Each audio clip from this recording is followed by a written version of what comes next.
In the summer of 1912, Mariam Youssef, a Syrian immigrant and laundress, turned a tiny kitchen into the strike's lifeline, feeding 20,000 workers a day while sheltering her 3 children and secret union leaders.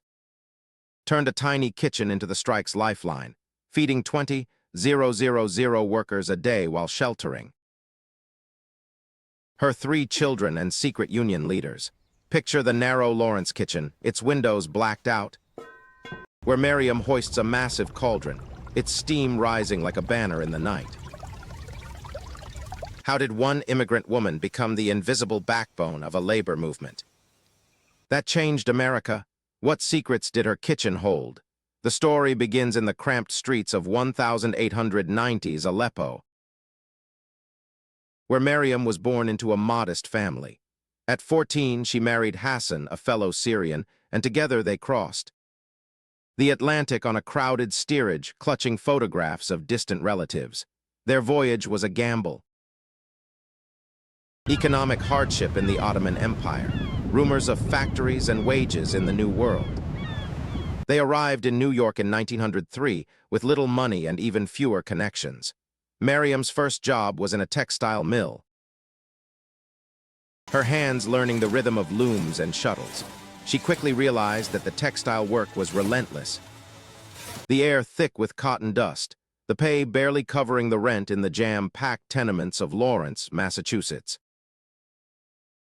Yet, even as she washed clothes for the mill owners, her mind moved beyond the endless chores. In 1905, Mariam gave birth to their first child, Fatima, followed by Ahmed and Leila. The responsibilities of mother and wife pressed down like the weight of the looms she tended.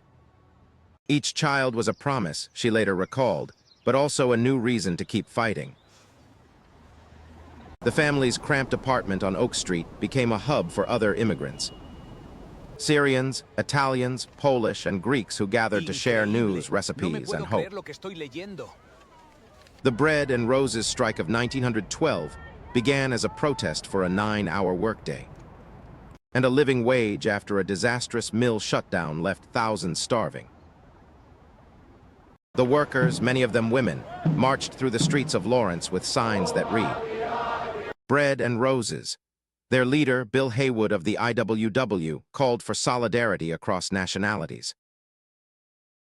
The strike quickly escalated into a city-wide uproar, with police clubs cracking skulls and factory owners hiring scabs.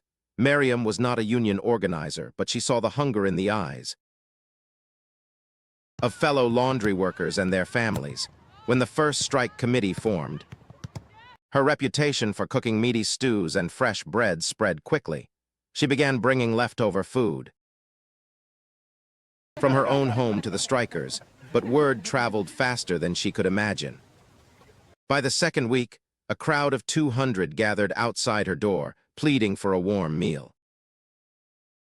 Her kitchen, once a modest space for washing and ironing, transformed into an underground hub of resistance. Mariam's kitchen became the strike's nervous system. She rigged a false wall behind the washing machine, behind which the strike leaders could hide from police raids. She began translating union demands into Arabic, Armenian, Italian, and Polish, ensuring that workers from 25 different nationalities understood the cause. Her children, Fatima, Ahmed, and Leila, would slip food and messages to the leaders through the laundry basket, a routine that turned play into covert operation. Each day before dawn, Mariam woke her children to help set up the kitchen. She boiled massive pots of soup, baked loaves of bread, and stewed beans that would feed up to 20,000 people. The scale was staggering. 20,000 plates a day, each one a promise that the strikers would not go hungry. She kept meticulous records in a tiny notebook, noting who got fed, who needed extra for their kids, and when new arrivals of flour or meat were needed. Her cooking was simple but sustaining: Lenten beans, barley soup, and fresh pita that tasted like freedom.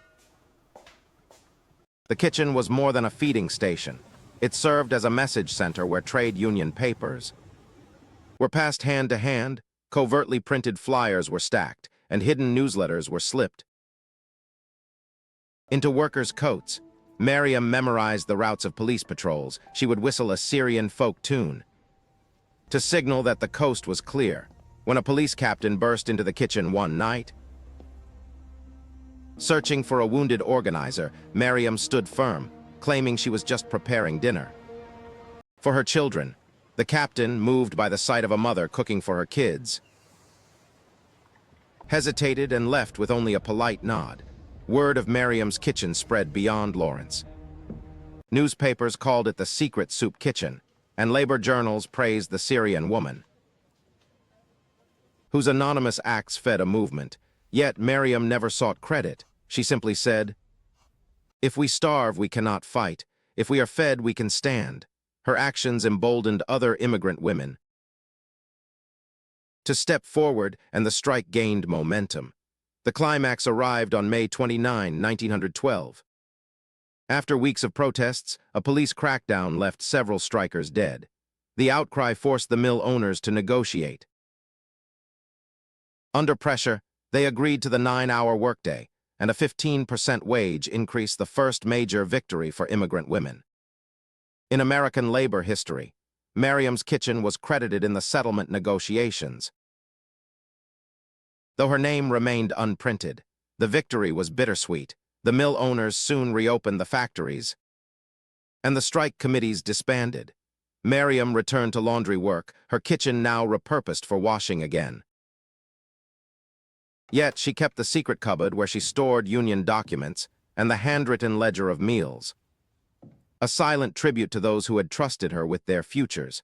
When the strike finally secured a 9-hour day and a raise, Mariam returned to her washing board, but the memory of that night, when a police captain saw a mother cooking for her children, lingered like a secret lamp in the dark. Let the scent of her barley soup rise in your mind. Be sure to like, subscribe, and share your own thoughts in the comments so more of these erased stories get told. Mariam Youssef's kitchen became a quiet echo of countless rebellions, reminding us that the true power of a strike lives in